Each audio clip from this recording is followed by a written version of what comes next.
kind of cool, isn't it? That thing goes around on these tracks, and yeah. Did you see that shot? I did. Pretty cool. Pretty neat. The last 6 months, U.S. companies, including Tractor Supply, Lowe's, L-O-W-E-S, Walmart, Ford, Molson Coors, Harley-Davidson, have all walked back diversity, equity, and inclusion policies. They've ended participation in human rights campaigns, corporate equality indices, and stopped sponsoring pride parades, donations to LGBTQ organizations. Nissan is the most recent to take action, now formalizing a review process to approve all sponsorships on a case-by-case basis and adjusting required employee training. Joining us now, Robby Starbuck, film director. It says here, conservative activists. Robby, is that fair? Are you conservative? We don't label nearly as many people liberal as we do conservative when we're talking about what they do. But you have been involved in trying to roll back some of these things at these companies. Yeah, I would say calling me conservative activist is fair in the context that that's my personal beliefs. But in terms of this activism to stop DEI and wokeness in corporate America, it's not motivated by my personal beliefs. It's motivated by fairness, because if it was motivated by my personal beliefs, then after President Trump won the election in such great numbers, I would have shifted our focus and said, you know what, let's go even more forceful and let's shift our beliefs into the corporate workspace, which I didn't do because we do believe in fairness, and I think that the workplace in corporate America has gotten way too partisan, way too divisive. And if we all agree our country is divided, well, then let's look at what changed. And what changed is we politicized every institution in our country, our kids' schools and corporations. If we want to rein that back, we want people to get along again, we need to remove this stuff from the corporate America. I would, Andrew, I would bet if you were to talk about someone who wants DEI and wants to institute those, I don't think you'd call that a liberal activist, would you? I just think that would be someone who's mainstream, according to most people. You know what I mean? But Robby's... he did, but he said that this part of what he does is not based on conservatism. It's based on something that's separate and equal. That I think is what he's saying. Did you really have anything to do with Nissan? What did you talk to the company this time, Robby? Yes. Yeah, no, I reached out to them. We had a good conversation. We were fact-checking sort of our story and investigation, and they were open to change right away. So we were able to, come to an understanding in terms of what those changes would be, and then we reported them out. And I think the company's going to be better off for it. I mean, I know their stock in that 24-hour period went up to a degree that it had not gone up in the past year. So I think that's probably good news for them. And that's actually a consistent theme with every company that we've changed, except for Harley-Davidson, who I'd say is the worst of the companies that we've exposed. Every other company has had their stock go up after announcing that they've dropped these crazy policies. And I would think that you've gotten involved as an activist, but the companies themselves may have been, some of them, even looking for an excuse to backtrack on some of this because they shot themselves in the foot, whether it's Bud Light or whether it's, I don't know, Target, you can run down Disney, you can run down a list of companies, and people will push back on me whenever I say you go woke, you go broke, but maybe it's just, causation is not correlation, or correlation is not causation, but a lot of companies have suffered that have gone, what some people might think are overboard on wokeness. That's exactly right. I think after Bud Light, a lot of companies learned a lesson because Bud Light got lucky. They had a market segment where they owned many different names of beers. Imagine had they only owned Bud Light. The company would have been in extremely serious financial trouble because of the losses they took. And so companies who don't have that large product category with many different names and are maybe defined by one brand or two brands, they have to put themselves in the mirror and say, are we willing to gamble on this extremely micro audience of far left activists we're trying to please and potentially lose this giant group of people who are consistent consumers and have been for decades? And I think many companies are coming to the realization that's not a good idea. It's not a good bet. And that's why you're seeing so many companies work with us to get rid of these policies. And, I think you're right to some degree. There's some who are happy to have an excuse, really, of this, movement to move it. However, there's other ones who were true believers and did not want to give up policies like Harley-Davidson. And so we had to do reporting every single day for 3.5 weeks until they finally changed their mind. And so, there's sort of different categories out there. But in the end, I believe, especially after this election, we're going to see a cascade of companies in 2025 dropping these policies because ultimately they do nothing good for your company. They're causing division, employee on employee, and you're losing money. You're spending millions upon millions of dollars to do things that are just fundamentally unwise for any business to do. Robby, let me ask a philosophical question, and not a business question, and hopefully not a political question. So I think we could argue that some of the DEI efforts, beyond perhaps going too far, that there was what you might describe as a cancel culture around these issues, even internally in some of these companies for a long time. On the other side, there's an argument being made today that actually what you're doing to some degree is also part of a cancel culture, right? What you're doing is you're going to these companies and saying, if you don't make these changes, I am going to go effectively create a boycott from customers, not typically shareholders, but customers against your company, and that unto itself also is an act of this sort of unique cancel culture that we're living in. It's just the opposite kind of cancel culture we lived in maybe 2 or 3 years ago. What do you think of that idea? I think that essentially anybody making that argument is saying, Robby, why don't you and your side lay down your values and just let the other side pummel you into submission? I mean, I think that's kind of a ludicrous argument. But beyond that, no, I mean, we don't go to these companies actually and blackmail them or shake them down. We just go and we fact check a story, and I put it out to an audience of people that are very activated consumers. Robby, you know two things. One is that a lot of the folks inside these companies, they do think it's a shakedown. You may not think it's a shakedown, but on their side, if we were to get at Discovery, you would see emails and text messages going back and forth saying, the shakedown is here, Robby has arrived, we got to do something. And the second part of it, and this goes to the point that I think I was trying to make with Joe, or that Joe was trying to make with me, where we disagree, is as part of, I'm not saying a shakedown, but as part of your efforts, you're saying you're doing these for business reasons. The truth is that the way you're doing it, the threat, if you will, the implicit threat is that customers are going to stop buying from them because you are going to, quote, expose and or encourage customers to stop being customers because of these policies, correct?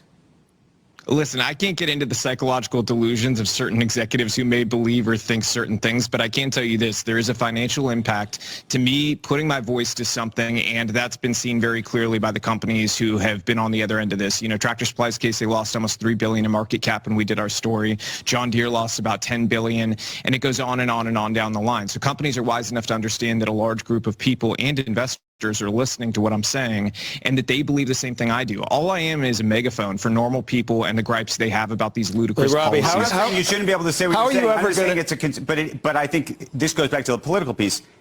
When he said he's a conservative activist, I think it just, let's be clear, he's a conservative activist because that's what this is. I'm not saying your position is wrong, Robby. I'm just saying it is what it is. Robby, you're a filmmaker. How are you ever going to have another film made in Hollywood? And do you worry about being canceled? See, I don't think the canceling is equal on both sides of this thing. We know who's doing the canceling. Oh, it's not. That's what I mean. No, that's absurd. My family's from Cuba. Communists stole everything, from my family once. So here in America, when I look at, I could lose this job or that job, it doesn't really faze me. We made a documentary this year, The War on Children, with Elon Musk supporting it publicly after it came out. We hit 60 million views. So that's the most watched documentary of the year. So I'm not concerned about it because normal people are hungry for alternative content. They're hungry for alternative everything at this point because they feel like mainstream institutions have lied to them so thoroughly. Tough to be conservative on film Twitter. I can tell you that much. Let me ask you this. It must have been done wrong because all of us agree the goals of DEI are something we all want to see, like inclusion, and we want everybody to have an opportunity in this country that's equal to everyone else's opportunity to, with hard work and everything else to succeed. So we kind of want to get to that place, the Holy Land, which is the end result of where they're trying to take. Did they do it wrong? Like the way the actual mechanism they want. I mean, don't we all want that inclusion and equal opportunity and everyone to have equity in things that they do? I mean, it's all a noble pursuit. Why did it go so horribly wrong? Well, I think that's what the civil rights era was for. It was for the creation of laws that instituted the reality that many of us lived through for a long time, which was you discriminate on the basis of race and sex. And so if you think that that's not happening and we're not living up to that, well, then we have a DOJ, we've got AGs on a state level that can go after this sort of thing and say we're going to hold companies accountable for not, adhering to those laws. Now, then the creation of DEI, you've got to realize it's not about equality. The middle letter in there is equity. That's equality of outcome. So you're saying that people like my child, I'm Latino, so my kids should have an easier time getting a job than, my wife's Scottish, and she had babies with another Scottish person. Those kids should have less of a chance because they're white than my kids who can check a box and say Latino. That's just fundamentally racist, and it doesn't matter if it's white people that it's racist towards, it's racism still. And I think that's wrong. I think that as a country, if we want to live up to the spirit of the civil rights heroes that enshrine those laws as a part of American history, well, then we should just start behaving the way that those laws ask us to behave, which is just treat each other fairly. Don't look at race, don't look at sex when you're hiring people or you're promoting people. Just look at merit. Look at, are they doing a fantastic job? If companies get back to that, America is going to be rolling again, okay? We want to get back to an age where America is abundant. And, I do detest the idea that we're trying to destroy companies here. We're not. We're trying to restore American greatness. These are great American brands. You can see every company that I've chosen. These are great American brands we want to build back up. And to do that, they need to restore some semblance of sanity and merit and get politics out of the workplace. I listen to you and my head is fine, but it's just weird because I know heads explode all over the place listening to you. And I'm just so out of touch with, well, obviously, if I look at Twitter, I see how out of touch I am constantly, but I'm just totally out of touch with a whole group that I can't figure out why what you're saying causes heads to explode. But thank you. It's been wanting to have you on for a while. Maybe we'll see you again and we can talk more. Thanks. Thank you. Appreciate it. Thank you. Great to see you. Happy holidays. We come back, Arkansas Congressman French Hill. I want to go back to a conversation we were just having with Jeremy Schwartz just a minute ago, international trade. So now it's Panama and the Panama Canal. They're the latest target for the Trump agenda. Ships moving cargo to and from the U.S. They make up just about 3/4 of the volume at the Panama Canal. And now the president-elect is demanding the rates be lowered, or he is threatening to essentially repossess the canal. We will demand that the Panama Canal be returned to the United States of America in full, quickly, and without question. I'm not going to stand for it. So to the officials of Panama, please be guided accordingly. All right, you can Google how the Panama Canal got transferred from the U.S. to Panama, but here's the real sticking point. Canal fees can be as high as $300,000, according to reports. We've reached out to authorities at the canal. So far, no response. However, we are getting a response from the president of Panama, out with a video really emphasizing he has no plans to comply.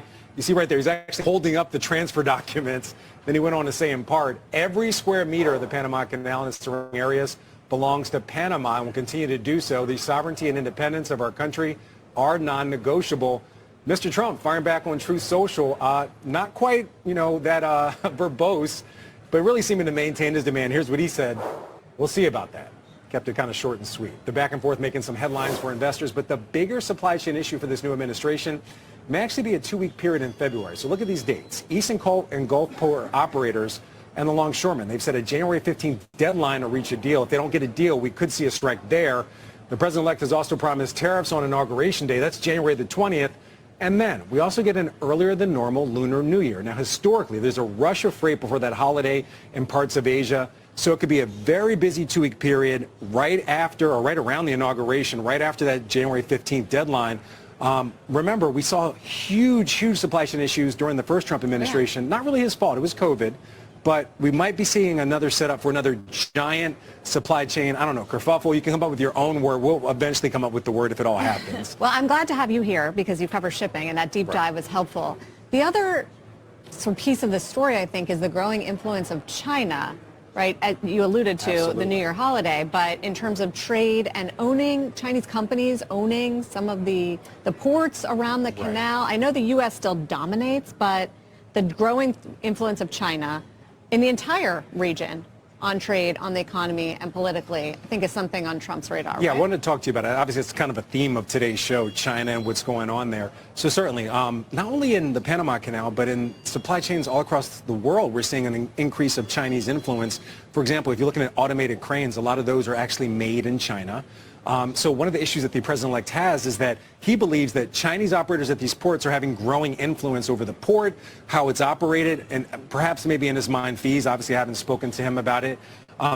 There is a growing presence of China there because obviously China has a bigger presence when it comes to North American supply chains, moving production to Mexico and things like that. But the real question is, do they have a bigger influence in the U.S.? Well, I would say right now, no, but the president-elect certainly seems very concerned about it. Right. They also broke off diplomatic ties, Panama, that is, with Taiwan, because, of course, China, and so did a lot of other South American countries.